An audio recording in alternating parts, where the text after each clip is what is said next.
Hey folks, 4WRC here. Another build video for my Axial SCX10 Jeep Rubicon. This truck's been built to rolling chassis for about 2.5 weeks now. Body shell's not done yet, and I'm taking it apart because of the shock absorbers. This video is all about leaking axial shock absorbers. At the moment I've got a problem where 3 of the 4 shock absorbers are leaking oil. I noticed after about 2 weeks of having built this and left it on axle stands while I'm building the next bit, that I'm getting oil accumulating down on the bump stops. Done some research, spoken to Axial on their support email line. This seems to be a common problem with axial shock absorbers. I see people trying different things on forums.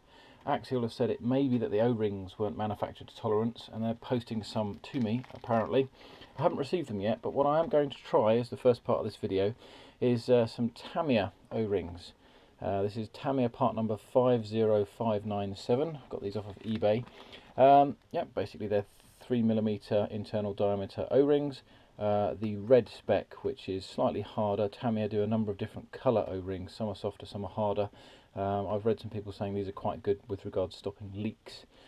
Some of the softer ones may leak more. Let's skip on to some time lapse. I'm just going to basically take the shock absorbers off, get the oil out, put these O-rings on, put the oil back in, and then I'm going to leave them for 1 to 2 weeks. I'm just going to leave them standing up like I had before, and we'll see what happens.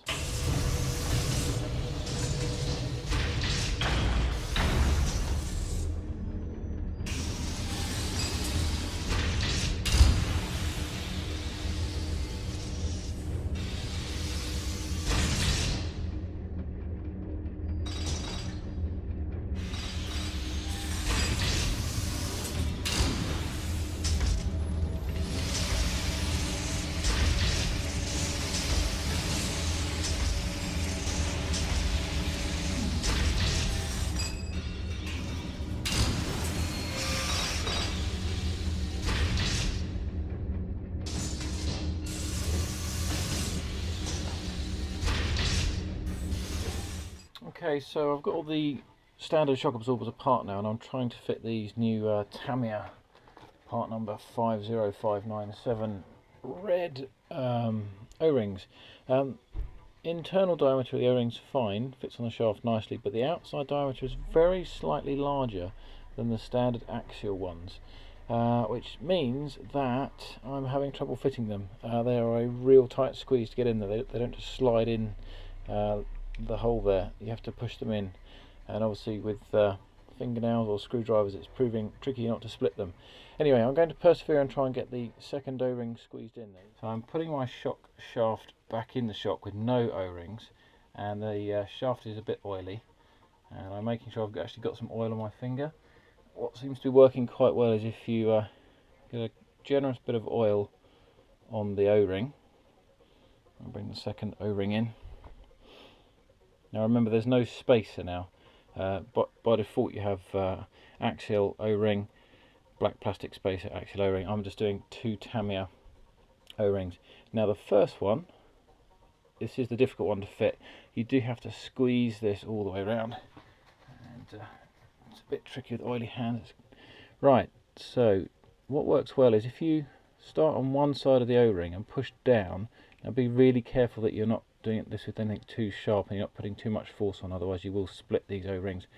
Get the O-ring started and then just push a little bit more of the O-ring, which is slippery and oily, in, and then try and use your fingernail to hold that in. Now remember that these don't fit as well as the standard ones because they're a slightly larger diameter. Now if you can see, I've popped one side of the O-ring in there, so push it down as far as it will go without putting too much force on, and then work it in like that. So what you want to try and do is, instead of the O-ring going down flat, it's going down at an angle, and that helps to get the first O-ring in. Initially I was trying to get the O-ring in going equally all the way around, and it was just proving a real pain. So there we go, I've wedged it in one side almost completely, and it's popping out, and now I can just finish it off very carefully with a screwdriver. Try not to apply too much force, and pop that in now, pretty much. That's the last. In you go, go on, in you go. There we go, right. So that O-ring's just inside the shock body there. It's not quite flat, but that's okay. The second O-ring, just slide it up. Don't even try to fit it in. What you can do is when you screw on the end cap for the shock, the bottom cap, that will actually bring the O-ring in, and you can screw that right up to the end, and that's fitting on nicely. Now the first time you push the shock up, it will feel horrible and stiff, as the first O-ring that was at a slight angle seats itself, but now that's in, I've now got that fitting fine. So we just go and put your oil in. I'm using the standard Axial oil.